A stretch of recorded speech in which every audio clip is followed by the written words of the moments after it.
ये जो टॉपिक है शॉर्ट नोट्स का, क्या इसको मैंने नाम दिया है बिकॉज़ इसमें मुख्तलिफ टॉपिक्स को क्लब करके सिर्फ बेसिक ओरिएंटेशन इसकी डिस्कस की गई है। अगर हम एज़ सच कॉन्ट्रैक्ट टाइप में देखें तो ये हर टॉपिक जो भी यहाँ आपको इन शॉर्ट नोट्स में दिखेगा, उस वो एक कंप्लीट फुल फ्लेज्ड टॉपिक है जिस पे 1 दिन का लेक्चर है। लेकिन हमने उसको हर लेक्चर के शॉर्ट पे कवर नहीं करना, हमने इन सब चीज़ों को की ओरिएंटेशन लेनी है कि ये होता क्या है। बिकॉज़ अगर हम इस कॉन्ट्रैक्ट एक्ट को ही कवर करने लगें तो उस पे ही हमारा फुल सेमेस्टर निकल सकता है बिकॉज़ ये इतना लेंथी कॉर्पोरेट लॉ का को जो है वो कोर्स है। सो इसलिए हमने हर चीज़ को इतनी डिटेल में तो नहीं जाएँगे इस कॉन्ट्रैक्ट एक्ट की, इसका ब्रीफ ओवरव्यू लेना ज़रूरी है बिकॉज़ ये कॉन्सेप्ट आप देखेंगे कि दे आर वेरी इंपॉर्टेंट। तो इसलिए चूँकि ये जो टॉपिक्स इंपॉर्टेंट हैं और इसकी ओरिएंटेशन होनी चाहिए, एटलीस्ट बेसिक देखो किसी भी कॉन्सेप्ट की अगर आप जितनी मर्ज़ी डिटेल में जाना चाहें, जितना मर्ज़ी उसको एक्सप्लोर करें, एग्ज़ाम्पल्स के थ्रू, केस स्टडीज़ के थ्रू, जितनी मर्ज़ी टेक्निकलिटीज़ में आप उसको जाएँ, तो लेकिन अगर जो मेन कॉन्सेप्ट है आपका, वो क्लियर नहीं है तो आपको पता ही नहीं है टॉपिक का कि वो है क्या, तो दैट इज़ सब सब स्टार्ट तो बिल्कुल एक स्टेप से होती है ना। तो वो फर्स्ट स्टेप है कि ये सारे अगर लेट्स सपोज़ अगर फ्यूचर में कभी आपको ज़रूरत पड़े, तो आप ये दिमाग में ये नॉलेज होगी कि ये वाला भी कॉन्सेप्ट हो सकता है, इसको भी एक्सप्लोर किया जा सकता है, ये भी एक चीज़ है जो कि लॉ में मौजूद है। तो बेसिकली ये जो शॉर्ट नोट्स में मैंने टॉपिक्स इंक्लूड किए हैं, इसका पर्पज़ ये है कि आपको बेसिक ओरिएंटेशन देना है कि ये हैं क्या टॉपिक्स। तो हम इनको डिटेल में इतना डिस्कस नहीं करेंगे जैसे हमने एक-एक लेक्चर स्पेंड किया है प्री कंसेंट पे, जैसे कंसिडरेशन पे, ब्रीच ऑफ कॉन्ट्रैक्ट पे, तो हम इसको ब्रीफली देखेंगे, ठीक है? तो स्टार्ट करते हैं इनको ताकि आपको ये आइडिया हो कि क्या-क्या चीज़ें ये बिल्कुल ये आप देखेंगे कि इनमें बिल्कुल माइन्यूट डिफरेंस है, बिल्कुल सटल डिफरेंस है इन कॉन्सेप्ट्स में। तो इसीलिए इनको डिस्कस करने का पर्पज़ भी यही है ताकि हम इनको थोड़ा-सा डिफरेंशिएट करें इन टॉपिक्स को कि ये मिलती-जुलती जुलती टर्म्स हैं लेकिन ये हैं क्या मतलब? तो देखते हैं स्टार्ट करते हैं बेलमेंट से। सबसे पहले जो कॉन्सेप्ट है वो है बेलमेंट का। बेलमेंट जैसे नाम से ही पता चल रहा है कि बेल फ्रेंच वर्ड है बेलर, इससे डिराइव हुआ है, इसका मतलब होता है टू डिलीवर। अच्छा, अब बड़े ध्यान से इस चीज़ को कॉन्सेप्ट को अंडरस्टैंड करना है बिकॉज़ बेलमेंट और आगे आने वाले जो कॉन्सेप्ट्स हैं, बहुत ही माइन्यूट डिफरेंस है। एक-एक कीवर्ड है का डिफरेंस है। फॉर एग्ज़ाम्पल जैसे देखो इसमें बेलमेंट एक ऐसा प्रोसेस होता है जिसमें 2 पार्टीज़ इन्वॉल्व हैं। ऑब्वियसली कॉन्ट्रैक्ट राइट में हमेशा आपको कम से कम 2 पार्टीज़ नज़र आएँगी। 2 पार्टीज़ इन्वॉल्व हैं। बेलमेंट का पर्पज़ ये होता है कि delivery of goods by an owner to another person for some purpose under a contract, कि गुड्स की डिलीवरी टू अनदर पर्सन, इसमें जो फ़ोकस है ना, एक पार्टी का दूसरी पार्टी को डिलीवर करने का गुड्स, किसी पर्पज़ के लिए वो आपने गुड्स को डिलीवर किया और जब वो पर्पज़ पूरा हो जाएगा, तो जो दूसरी पार्टी है जिसको गुड्स की डिलीवरी दी गई है, वो या तो बाउंड होगा करके वो गुड्स को वापस रिटर्न कर दे या फिर वो उनको डिस्पोज़ ऑफ कर देगा, जैसे कि इन दोनों पार्टीज़ के बीच में आपस में पहले से डिसाइड हुई है बात, ठीक है? और यही बात ही मैंने यहाँ पे भी लिखी हुई है कि after fulfilling the purpose, the person receiving the goods is bound to return और dispose of the goods according to the directions of the owner. तो बेसिक जो बेलमेंट में बात याद रखने वाली है कि डिलीवरी ऑफ गुड्स है by one person to the another person, it can be against consideration, यानी कि इसके अगेंस्ट आप कंसिडरेशन ले चाहें तो ले सकते हैं, चाहें तो ना लें। It depends upon the mutual agreement of the parties. लेकिन जो इसमें फ़ोकस है that is on the delivery of the goods. For example कैसे डिलीवरी ऑफ द गुड्स कैसे आप कर सकते हैं? लेट्स सपोज़ ये रोज़मर्रा के सिनेरियोज़ में हम देख सकते हैं कि लेट्स सपोज़ कि आपने आपकी आपकी गाड़ी है, आप किसी पेट्रोल पंप पे जाते हैं, वहाँ पे आप जो है वो गाड़ी उनके हवाले करते हैं एंड आप कहते हैं कि या लेट्स सपोज़ आप किसी मैकेनिक के पास जाते हैं और आप उनको गाड़ी देते हैं और उसमें कुछ आपने काम कराना है गाड़ी का, तो आपने गाड़ी उनको दी और उनसे कहा कि इसको आप ठीक कर दें एंड देन मैं आपसे ले लूँगा, शाम को मैं आपसे रिसीव कर लूँगा। तो ये भी एक बेलमेंट का केस है। अब जैसे इसकी एग्ज़ाम्पल अगर आप देखेंगे आगे जो मैंने डिस्कस की है कि A delivers a piece of cloth to be to make a suit, कि उसने पीस ऑफ क्लॉथ जो है वो दिया दूसरी पार्टी को और उससे कहा कि इसको तुम सूट बना दो। तो जब सूट बन जाएगा तो वो उसको वापस दे देगा। अब वो चाहे चाहे तो उसके बदले पेमेंट ले ले, चाहे तो उसके बदले पेमेंट ना ले, it depends upon the parties का जो म्यूचुअल एग्रीमेंट है, उस पे डिसाइड करता है। इसके डिफरेंट सिनेरियोज़ हो सकते हैं। फॉर एग्ज़ाम्पल एक तो केस जैसे मैंने अभी आपको बताया कि गाड़ी के केस में लेट्स सपोज़ समटाइम ऐसे ऐसे हो सकता है कि जैसे कोई कलीग है मेरा, अगर वो मुझे कोई कोई चीज़, कोई बुक्स हैंडओवर कर दे और वो कहे कि ये अपने पास रख लें, मैं जब वापसी पे आपसे कलेक्ट कर लूँगा, तो ये भी एक बेलमेंट का केस है। तो इसमें जो चीज़ याद रखने वाली है कि किसी पर्पज़ के लिए आपको कोई गुड्स डिलीवर की जाएँ और वो पर्पज़ अचीव होने पर या तो आपने उनको वो गुड्स वापस कर देनी हो या फिर उन गुड्स को डिस्पोज़ ऑफ कर देना हो। ठीक है? तो ये बेसिकली सिनेरियो है। इसमें डिफरेंट केसेस आ जाते हैं, जैसे for example in terms of utility, in terms of transmission, इन इतनी निटी-ग्रिटीज़ में और इतनी डिटेल में हम नहीं जाएँगे। इसका सिर्फ बेसिक हमने जो कॉन्सेप्ट है वो याद रखना है। फिर जैसे हमें स्टार्ट से पढ़ा, कॉन्ट्रैक्ट में 2 पार्टीज़ होती हैं, प्रोमिसर और प्रोमिसी। इसी तरह जो बेलमेंट का एग्रीमेंट है, इसमें बेलर और बेली है। बेलर वो जो गुड्स डिलीवर कर रहा है और बेली जिसको की जा रही है। तो ये बेसिकली बेलर और बेली का कॉन्सेप्ट है, बेलमेंट इसे कहते हैं। अब इसी को थोड़ा-सा एक्सटेंड कर लें, अगर लेट्स सपोज अगर कोई 2 बंदों के बीच में कोई चीज़ का लेन-देन हो रहा है और उस लेन-देन को सिक्योर करने के लिए, उस ट्रांज़ैक्शन को सिक्योर करने के लिए अगर कोई चीज़, कोई गुड्स एज़ अ सिक्योरिटी रखी जाती हैं, एज़ अ सिक्योरिटी के तौर पे, कि लेट्स सपोज अगर हम ए और बी के दरमियान एक ट्रांज़ैक्शन हो रही है, उसको अगले पार्टी का इंटरेस्ट सिक्योर करने के लिए मैं एज़ अ सिक्योरिटी के तौर पर कोई गुड्स को डिलीवर करती हूँ, उसके पोज़ेशन में देती हूँ दूसरी पार्टी की, तो इसको मैं बोलूँगी कि ये प्लेज है, ठीक है? अब यहाँ पे देखो, वहाँ पे जो कॉन्सेप्ट था बेलमेंट में, वो सिर्फ़ पर्पज़ तक महदूद था। वो ट्रांज़ैक्शन जो बेस की जा रही थी वो किसी पर्पज़ के ऊपर बेस की जा रही थी। लेकिन यहाँ पे ट्रांज़ैक्शन और है, लेकिन जो गुड्स की डिलीवरी की जा रही है वो एज़ अ सिक्योरिटी की जा रही है और पोज़ेशन ऑफ गुड्स भी दूसरी पार्टी को ट्रांसफ़र हो रही है, तो इसको हम बोलते हैं कि ये प्लेज है। एक तरह से गिरवी रखने को बोलते हैं कि प्लेज है। इसमें भी 2 पार्टीज़ होते हैं, या तो प्लेजर प्लेज ही कह दें आप, या पॉनर पॉनी। ये जैसे हमने गिफ्ट में बात की थी, डोनर और डोनी होता है। जैसे हमने कॉन्ट्रैक्ट में बात की थी कि प्रोमिसर प्रोमिसी होता है। तो ये 2 पार्टीज़ इसमें भी इन्वॉल्व हैं। अब एक पॉइंट जो इसमें याद रखने वाला है, वो एक तो ये है कि जो मेन एग्रीमेंट है, उसका सब पार्ट है ये, कि मेन एग्रीमेंट कुछ और है, कि मैं आपके साथ ट्रांज़ैक्शन, मैं फॉर एग्ज़ाम्पल बैंक से लोन के लिए अप्लाई कर रही हूँ और मैंने कुछ गुड जो हैं वो बैंक की पोज़ीशन में दे दी हैं। ये गुड से मुराद ये कोई भी ऐसा है मूवेबल एलिमेंट हो सकता है। वो मैंने, या मेरी गाड़ी थी वो मैंने खड़ी कर दी है बैंक में जाके एज़ अ सिक्योरिटी, तो ये प्लेज है, ठीक है? स्पेशल काइंड ऑफ बेलमेंट ही है, लेकिन स्टिल इसमें फ़र्क है, प्लेज है ये। उसके बाद जो ये इसकी एग्जांपल है, बेसिकली देखो, A borrows rupees 1000 from B and gives his watch as a security. ये वॉच एक मूवेबल गुड है और ये उसने, एक जो पार्टी है जो बोरो कर रहा है, वो उसने दूसरी पार्टी की पोज़ेशन में दे दी है एज़ अ सिक्योरिटी, कि अगर लेट्स सपोज़ दूसरी पार्टी उसको पेमेंट वापस नहीं कर सकती, तो वो ये घड़ी बेच के अपना जो डेटा है वो रिकवर करेगा। तो इस किस्म की जो बेलमेंट होती है, उसको प्लेज कहते हैं। ये एक तरह से बेलमेंट ही है, हाफ पार्शियली बेलमेंट ही है, लेकिन स्टिल ये कॉन्सेप्ट अगर एज़ अ होल देखा जाए तो ये प्लेज का कॉन्सेप्ट है।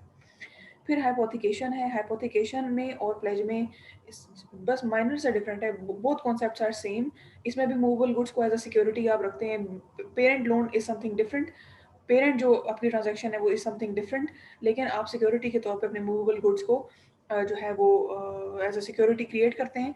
लेकिन इसमें और हाइपोथिकेशन में और प्लेज में फ़र्क ये होता है कि जो हाइपोथिकेशन है, उसमें जो पोजेशन ऑफ गुड्स है जो आपने एज ए सिक्योरिटी रख रहे हैं अपने पेरेंट जो ट्रांजैक्शन है उसको सिक्योर करने के लिए, वो आपके अपने पास ही रहती है, वो बायर के पास रहती है। फॉर एग्जांपल अगर मैंने बैंक से लोन लिया है और मैंने गाड़ी को एज़ अ सिक्योरिटी रखना चाह रही हूँ मैं बैंक के पास, तो गाड़ी की पोज़ीशन मेरे पास ही रहेगी। पहले केस में मैंने आपको बताया कि गाड़ी की पोज़ीशन मैंने बैंक को दे दी। तो ये फ़र्क है हाइपोथिकेशन में और प्लेज में। नॉर्मली जो हाइपोथिकेशन का केसेस हो रहे होते हैं, वो जो क्रॉप्स हैं, जो इस किस्म के स्टॉक्स हैं जो वेयर हाउसेज़ में महफूज़ हों, क्योंकि पेरिशेबल गुड्स को बैंक कहाँ सँभालता फिरेगा। तो बैंक जो है वो फिर हाइपोथिकेशन का एक कॉन्ट्रैक्ट क्रिएट कर देता है, ताकि जो गुड्स हैं वो ओनर के पास ही महफूज रहें और बैंक का उसके पास चार्ज होता है, ठीक है? ये इसकी एग्जांपल है। फॉर एग्जांपल देखो, Exa film takes a loan from the bank and gives security of its inventory, ठीक है? तो ये बेसिकली, मतलब ये जो बेसिक इसका क्रक्स है ना, वो यही है कि देखो, वो ऐसी गुड्स होंगी, सपोज़ कि वो पेरिशेबल होंगी, तो बैंक उन ऐसी चीज़ों को, गाड़ी और किस्म की मूवेबल आइटम्स को तो सँभाल सकता है, लेकिन इस किस्म की जो इन्वेंटरी है और ये सारी चीज़ें, इसको तो बैंक कैटर नहीं करता ना। तो बैंक फिर हाइपोथिकेशन टर्म करता है इस किस्म के जो लोन्स हैं। इसमें जो ये फ़िल्म और ये सिनेरियो है, इसको आप इस एग्ज़ाम्पल को उस कॉन्टेक्स्ट में ही दिमाग में रखें जो मैंने अभी आपको दी है एग्ज़ाम्पल। अब ये मॉर्गेज का केस है। मॉर्गेज, हाइपोथिकेशन और प्लेज में क्या फ़र्क है? सिर्फ़ एक चीज़ का फ़र्क है कि प्लेज में और मॉर्गेज में सिर्फ़ एक चीज़ का फ़र्क है, वो ये है कि उधर मूवेबल प्रॉपर्टी होती है, इधर इमूवेबल प्रॉपर्टी होती है। Creation of security, parent contract जो आपने किया, उसके उसको सिक्योर करने के लिए ही आप कोई सिक्योरिटी क्रिएट करते हैं, लेकिन वो जो सिक्योरिटी क्रिएट करते हैं, पहले केस में आपने मूवेबल प्रोडक्ट की, घड़ी की, पहले केस में आपने गाड़ी की सिक्योरिटी क्रिएट की। इस केस में आप इमूवेबल प्रॉपर्टी, जैसे कि आपका प्लॉट हो सकता है, जैसे कि आपका घर हो सकता है, उसको आप जो है वो बैंक को एज़ अ सिक्योरिटी उसके डॉक्यूमेंट्स को रखवाते हैं और फिर वो मॉर्गेज क्रिएट हो जाता है और आप लोन ले लेते हैं, या जो भी इस तरह की ट्रांजैक्शन जो बैंक के साथ आप कर रहे होते हैं। नॉर्मली ये चीज़ें बैंक के साथ ही रिलेट की जाती हैं, तो इसलिए बैंक के साथ ही एग्जांपल देना इसका ज़्यादा सूटेबल भी होगा। फिर the transfer of interest in the immovable property for the purpose of securing the loan is called mortgage. ठीक है, the transfer of the interest, यानी कि अगर लेट्स सपोज मैंने लोन लिया है तो मैं ट्रांसफर हूँ ना, कि मैं अपने घर के डॉक्यूमेंट जो हैं वो मॉर्गेज कर रही हूँ, वो मैं एज ए सिक्योरिटी बैंक को दे रही हूँ। तो जो ट्रांसफरी है उसको कहेंगे ये मॉर्गेज ही है, और जो ट्रांसफ़र कर रहा है उसको कहेंगे वो मॉर्गेजर है। तो ये बेसिकली सिनेरियो है। इसमें आपकी मूवेबल प्रॉपर्टी होती है, सिर्फ प्लेज और मॉर्गेज में इमूवेबल प्रॉपर्टी का फ़र्क है, प्लेज और हाइपोथिकेशन में पोजेसन का फ़र्क है, प्लेज और बेलमेंट में जो फ़र्क है वो सिक्योरिटी और पर्पस का फ़र्क है। तो ये इस तरह से आपने इन चीज़ों को याद रखना है। तो ये सारी की सारी सिचुएशन है। मॉर्गेज का अब जैसे एग्जांपल है ये दी हुई कि B borrowed rupees 10 million from a bank, B transferred the title deeds of his, obviously immovable property है तो आप ऐसा तो पोजेशन का तो सिनेरियो नहीं आ सकता। डॉक्यूमेंट्स ही आप देते हैं, प्लॉट हो या आपका घर हो, ताकि आप कोई जो बोरोइंग है वो कर सकें, तो उसको आप मॉर्गेज कहते हैं। तो दिस वाज ऑल अबाउट। इसमें फिर दो कॉन्सेप्ट अलग से हैं। ये एक इंडेमनिटी और गारंटी का कॉन्सेप्ट है, ये देख लेते हैं। इंडेमनिटी क्या होती है? इंडेमनिटी बेसिकली एक डिक्लेरेशन है कि आप ये इस पे डिक्लेयर करते हैं, एक ऐसा एक डॉक्यूमेंट है, एक ऐसा स्टैम्प पेपर पे आप लिख के देते हैं, ये ड्राफ्ट करके देते हैं कि अगर पार्टी को, दोनों जो कॉन्ट्रैक्चुअल पार्टीज़ हैं उनमें से एक पार्टी दूसरी पार्टी को इंडेमनिटी देती है कि अगर कोई लॉस हुआ, जैसे फॉर एग्जांपल एक सिनेरियो डिस्कस हुआ था ब्रीच में और डिस्चार्ज कॉन्ट्रैक्ट में, कि लेट्स सपोज अगर बियॉन्ड द कंट्रोल कोई ऐसा सर्कमस्टांसेस होते हैं तो पार्टीज आर नॉट रिस्पॉन्सिबल। तो समटाइम्स पार्टीज अपने आप को सिक्योर करने के लिए, अपने अपनी अपनी इंटरेस्ट को सिक्योर करने के लिए वो ये कहते हैं कि नहीं हम, हाँ, अगर कोई इस की फोर्स मेजोर हो जाता है या कोई ऐसी सिचुएशन हो जाती है कि अनफोर्सिन सर्कमस्टांसेस हों, तो आप हमें इंडेमनिटी दें कि आप हमारा जो लॉस है वो बेयर करेंगे। तो फिर दूसरी party, if it deems suitable to the other party, तो वो एक इंडेमनिटी अलग से दे देते हैं। इंडेमनिटी का मतलब होता है, एक डिक्लेरेशन होती है कि अगर कोई लॉस सफ़र करेगी दूसरी पार्टी, तो जो ये वाली पार्टी है जो एग्रीमेंट कर रही है दूसरे के साथ, वो उसको कंपनसेट करेगी। ठीक है, एक जो पर्सन है वो प्रॉमिस करता है, एक पार्टी प्रॉमिस करती है to compensate the other party for the loss suffered by him due to the conduct of the promisor और एनी अदर पर्सन। ठीक है, एक पार्टी जो है वो दूसरी पार्टी को ये कंपनसेशन देती है कि अगर कोई लॉस हो गया तो I make up the loss. ठीक है, the person who promises to compensate is called indemnifier, promisor होता है, और the person whose loss is compensated is called indemnity holder, जिसको इंडेमनिटी दी जाती है कि भाई अगर तुम्हें कोई लॉस हो गया तो I make up that loss. तो जिस पर्सन को आप इंडेमनिटी देते हैं उसे कहते हैं इंडेमनिटी होल्डर और इंडेमनिफाइड, और जो इंडेमनिटी दे रहा होता है उसे बोलते हैं इंडेमनिफायर, इंडेमनिफायर बोलते हैं उसको। ठीक है, तो ये इंडेमनिटी की सिचुएशन हमने पढ़ी है, डिक्लेरेशन है basically to compensate the party who suffers the loss. इसके बाद जो कॉन्सेप्ट है नेक्स्ट वो है, जैसे अभी इसमें ये एग्जांपल एक बेसिक लेवल की एग्जांपल दी हुई है कि जैसे just for the sake of communicating the concept, कि C parked his cycle at a cycle stand and got a token from B। ठीक है, अच्छा अब उसने साइकिल पार्क की या लेट्स सपोज बाइक पार्क किया और उस बाइक स्टैंड पे, और उधर से उसने टोकन ले लिया। ये नॉर्मली पार्किंग के केसेस होते हैं कि आप पार्क करते हैं गाड़ी, कहीं शॉपिंग के लिए जा रहे हैं किसी मॉल में, किसी कैश एंड कैरी में, तो आप गाड़ी पार्क करें, आप टोकन लेते हैं और फिर आप चले जाते हैं। वापस आएँ तो आप तो अगर आपके पास टोकन लेट्स सपोज गुम गया, इस जैसे इस सिनेरियो में इसके पास ये जो वापस आया तो उसने इसका टोकन उसके बाद उससे गुम चुका था। तो जब जो बी को आप एज़ अ गार्ड सपोज़ करें, तो गार्ड ने रिफ्यूज़ कर दिया कि आपकी साइकिल रिटर्न नहीं करेगा क्योंकि आपके पास टोकन नहीं है, तो ही इज़ नॉट श्योर कि गाड़ी उसको उसको तो नहीं याद ना कि ये इसी बंदे की साइकिल है या नहीं है, वो तो टोकन से ही पहचानता है। तो उसने चूँकि टोकन गुम गया था तो उसने जनाब रिफ्यूज़ कर दिया कि I won't return your cycle because you don't have the token. तो यहाँ पर फिर उसने जो जिसकी साइकिल थी उस बंदे ने ये इंडेमनिटी दी कि अगर मेरे ये क्लेम, ये दिस इज़ माय क्लेम कि ये मेरी साइकिल है। अगर मेरे अलावा कोई बंदा इस साइकिल को क्लेम करने आता है तो मैं फिर कंपनसेट करूँगा लॉस जो भी बेयर होगा। मैं इसकी इंडेमनिटी देता हूँ कि अगर कोई बंदा आ गया तो आई एम रिस्पॉन्सिबल, मैं I will make up the loss, I will compensate the other person. तो ये फिर बंदा जो है इसने इंडेमनिटी दी तो फिर उसकी जान उन्होंने छोड़ी और उसको उसकी साइकिल वापस मिली। तो ये बेसिकली एक जो सिनेरियो क्रिएट करने का पर्पस इस कॉन्सेप्ट को कम्युनिकेट करना है कि आपको समझ में आ जाए कि इंडेमनिटी होती क्या है। फिर इसके अलावा जो एक कॉन्सेप्ट है जो कि बहुत ही फ्रीक्वेंटली इस्तेमाल होता है, गारंटी का। गारंटी का ये मतलब होता है कि आप दो पार्टी से बीच में कॉन्ट्रैक्ट हो रहा होता है और जो तीसरी पार्टी है उसको लूप में ले लेते हैं आप, ताकि वो एक गारंटी देते हैं, वो एज अ श्योरिटी वो इस बात को मतलब क्या क्या कहेंगे कि आप गारंटी इन अ सेंस, हम ऐसे ही नॉर्मली यही लफ्ज़ इस्तेमाल करे होते हैं कि जो तीसरी पार्टी है वो ये डिक्लेरेशन देती है वो एक गारंटी के भी स्टैम्प पेपर की तरह साइन की जाती है। इसमें ये होता है कि जो तीसरी पार्टी को हम इन्वॉल्व करते हैं, वो मे बी आपके रिलेटिव हो या ना हो, डिपेंड्स कि क्या सर्कमस्टांसेस हैं। तो जो तीसरी पार्टी होती है, जो गारंटर होता है सॉर्ट ऑफ, या श्योरिटी भी कहते हैं उसे समटाइम्स, वो ये डिक्लेयर करता है, वो ये डिक्लेरेशन देता है कि अगर ये जो पार्टी जिसकी मैं गारंटी दे रहा हूँ, अगर ये पेमेंट ना कर सका ऑन टाइम या ना कर सकी ऑन टाइम, तो मैं इसके बिहाफ पे पेमेंट करूँगा। फॉर एग्ज़ाम्पल मैंने और एरिड यूनिवर्सिटी में एक एग्रीमेंट साइन हुआ है, या किसी और इदारे में लेट्स सपोज़, या किसी बैंक के साथ अगर आप इसको कनेक्ट करें, that would be more appropriate, कि बैंक से मैं लोन ले रही हूँ और बैंक ने मुझे कहा है कि एक गारंटर अरेंज करें। तो मैं एक गारंटर अरेंज करूँगी, वो मे बी मेरे क्लोज़ प्रोफ़ेशनल नेटवर्क में से हो सकता है, मेरी फ़ैमिली में से, जो उस वक़्त बैंक की कंडीशन है। अगर बैंक कहता है कि नहीं, क्लोज़ ब्लड रिलेशंस में से नहीं चाहिए, तो फिर अदर देन दोस्त जो कि मुझे जानते हों और मेरी फ़ैमिली ब्लड रिलेशन से ना हो, तो कोई भी इस किस्म की जो कंडीशन के मुताबिक कोई भी एक ऐसा तीसरा बंदा जो इस बात की डिक्लेरेशन दे दे कि अगर मैंने डिफ़ॉल्ट कर दिया या मैंने लोन वापस नहीं किया, तो बैंक उस तीसरे बंदे से, जो जिसको मैं एज़ अ गारंटर बैंक के सामने शो कर रही हूँ, वो मेरे जो सारे जो डिफ़ॉल्ट की जो अमाउंट है, या जो भी मैं जितना जितना भी नुकसान बेयर हो करेगा बैंक, वो मेकअप करेगा। जितना भी लॉस होगा वो जो गारंटर है वो पे करेगा। ठीक है? The person in respect of who's the default is the guarantee is given, यानी कि अगर मेरे लिए उस तीसरे बंदे ने गारंटी दी है, तो उसको जो है मुझे कहेंगे कि principal debtor. It is a tripartite contract. Tripartite contract का मतलब ये होता है कि इसमें 3 पार्टीज़ इन्वॉल्व हैं। मैं हूँ, बैंक है, हम लोगों का तो मेन प्रिंसिपल है ना। अब ये जो तीसरा बंदा है, ये एक एज़ अ गारंटर हमने इसको ऐड अप कर लिया, तो ये थर्ड पार्टी, 3 लोग शामिल हो गए इसमें। ठीक। तो ये बेसिकली बात है सारी की सारी। गारंटी और इंडेमनिटी तो मिलते-जुलते कॉन्सेप्ट्स हैं, लेकिन बहुत मे बी शायद फ़ैमिलियरिटी हो आपकी इससे। लेकिन जो हमने बेलमेंट डिस्कस किया, जो प्लेज हमने डिस्कस किया, हाइपोथिकेशन डिस्कस किया, मॉर्टगेज डिस्कस किया, दे वर अ बिट न्यू कॉन्सेप्ट, मिलते-जुलते हैं थोड़े से। मॉर्टगेज शायद बहुत ज़्यादा, मॉर्टगेज और प्लेज बहुत ज़्यादा फ़ैमिलियर हो, लेकिन बेलमेंट और hypothecation was a bit, may be शायद आप लोगों ने सुने भी हों, लेकिन ये सब वर्ड इतने फ्रीक्वेंटली इस्तेमाल नहीं होते। ठीक है?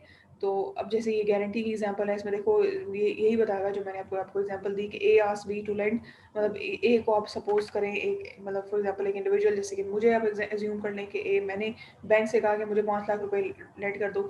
ये यहाँ पे इस एग्ज़ाम्पल के कॉन्टेक्स्ट में देखें, तो A asks B to lend rupees 5 lakh to C. A ने बी से कहा कि तुम जो है वो 5 लाख रुपए सी को दे दो, और ए ने गारंटी किया बी को कि अगर सी ने तुम्हें वापस ना किए 5 लाख रुपए, तो मैं तुम्हें इसके बदले पेमेंट कर दूँगा। तो ये कॉन्ट्रैक्ट ऑफ गारंटी है कि ए ने गारंटी दी है। तो ये इस सिनेरियो में ये आपकी जो बुक वाली एग्ज़ाम्पल है उसको ले सकते हैं। जैसे मैंने आपको बैंक वाली एग्ज़ाम्पल दी, उस कॉन्टेक्स्ट में वो भी ली जा सकती है। तो डिफरेंट सिनेरियोज़ हैं, मकसद इन सारे सिनेरियोज़ और एग्ज़ाम्पल्स को क्रिएट करने का, कॉन्सेप्ट कम्युनिकेट करना है, एंड होपफुली कि मैं इसकी एक जो मेन कॉन्सेप्ट है वो आपको समझा पाई होंगी। फिर इसकी बहुत ज़्यादा डिटेल्स हैं, जैसे हमने हर टॉपिक के एसेंशियल्स पढ़े, डिफरेंट सिनेरियोज़ में मैक्सिमम उसको कवर करने की कोशिश की, तो ये भी आपके कॉन्ट्रैक्ट में टेक में ये चीज़ें मौजूद हैं। जैसे मिसाल के तौर पर गारंटी की अगर हम बात लें, तो गारंटी में आपको नज़र आएगा, अगर आप देखें तो 2 तरह की गारंटी होती है। एक होती है स्पेसिफिक गारंटी। स्पेसिफिक गारंटी होती है जो मैं सिर्फ़ एक ट्रांज़ैक्शन के अगेंस्ट देती हूँ, कि अगर ये ट्रांज़ैक्शन जो है वो एग्ज़ीक्यूट इसने ना की, तो इसके I will make up that loss. इसको सिंपल गारंटी भी बोलते हैं, इसको स्पेसिफिक गारंटी भी बोलते हैं, इसको ऑर्डिनरी गारंटी भी बोलते हैं। ठीक है? फॉर एग्ज़ाम्पल जैसे अभी ये लोन की हमने बात की, तो ये बेसिकली एक ट्रांज़ैक्शन के अगेंस्ट बात थी ना। एक ट्रांज़ैक्शन के अगेंस्ट ए ने गारंटी दी थी बी को कि तुम सी को 5 लाख रुपए का लोन दे दो, तो मैं अगर उसने वापस नहीं किया, तो मैं ये 5 लाख रुपए तुम्हें दे दूँगा। तो ये सिंगल ट्रांज़ैक्शन के अगेंस्ट गारंटी दी गई थी, तो ये स्पेसिफिक गारंटी कहलाएगी, ये सिंपल गारंटी कहलाएगी, ये ऑर्डिनरी गारंटी कहलाएगी। ठीक है? इसी तरह एक कंटिन्यूइंग गारंटी होती है। कंटिन्यूइंग गारंटी में series of debts, series of transactions involve हो जाते हैं। अगर सीरीज़ ऑफ एक से ज़्यादा ट्रांज़ैक्शंस इन्वॉल्व हैं, एक से ज़्यादा डेट्स इन्वॉल्व हैं, तो उसका मतलब है कि ये कंटिन्यूइंग गारंटी है। कंटिन्यूइंग गारंटी का मतलब है कि एक लेट्स सपोज़ अगर 3 ट्रांज़ैक्शन एट अ टाइम, उसने 3 ट्रांज़ैक्शंस की गारंटी दी है, तो एक ट्रांज़ैक्शन अगर पूरी हो जाती है, तो उसका काम खत्म नहीं होता गारंटर का, जब तक वो 3 की 3 ट्रांज़ैक्शंस एग्ज़ीक्यूट प्रॉपर्ली ना हो जाएँ। तब तक ये डाउट रहता है कि अगर उसने डिफ़ॉल्ट किया, जिसकी गारंटी दी गई है, तो गारंटर को पेमेंट करनी पड़ेगी। तो ये बात इसमें बताई गई है कि it does not come to an end on the performance of single transaction और discharge of a debt. It covers all the transaction. जब तक सारी ट्रांज़ैक्शंस कंप्लीट नहीं होती, गारंटर की रिस्पॉन्सिबिलिटी खत्म नहीं होती।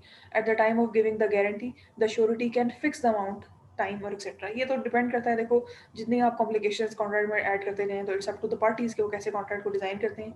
लेकिन जो बेसिक बात थी, जो बुनियादी बात थी, वो हमने देख ली कि कंटिन्यूइंग गारंटी क्या होती है, और हमने ये देख लिया कि स्पेसिफिक, सिंपल और ऑर्डिनरी गारंटी क्या होती है। ठीक है?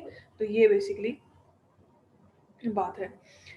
अच्छा, अब जैसे देखो ये एग्ज़ाम्पल एक दफ़ा देख लेते हैं कि डी गारंटी सी फॉर 20 परचेज़ेज़, कि परचेज़ेज़ एक नहीं परचेज़ बात हो रही है, परचेज़ेज़ की बात हो रही है from C up to rupees 5 lakh, कि 5 लाख के अंदर-अंदर जितनी भी परचेज़ेज़ बी करेगा, तो उसकी गारंटी जो है वो सी को देता है, मतलब डी जे देता है सी को, विदिन 1 ईयर। तो अब ये देखो कंडीशंस इसमें कहाँ कितनी आ गई, अमाउंट की कंडीशन आ गई, टाइम पीरियड की कंडीशन आ गई, तो इतनी अमाउंट और इतने टाइम पीरियड में जितनी मर्ज़ी बी परचेज़ेज़ कर ले, उन सब की गारंटी जो है वो डी ने बी को दी, तो ये is a case of continuing guarantee. ये कंटिन्यूइंग गारंटी एग्जांपल है। तो this was all about these short notes. यहाँ पर आपका कॉन्ट्रैक्ट एक्ट की जो डिस्कशन थी वो हमने आज क्लोज़ की, और इंशाल्लाह अब हम नेक्स्ट क्लास से कोई नया एक्ट स्टार्ट करेंगे और कोई नई जो डिस्कशन है वो स्टार्ट करेंगे।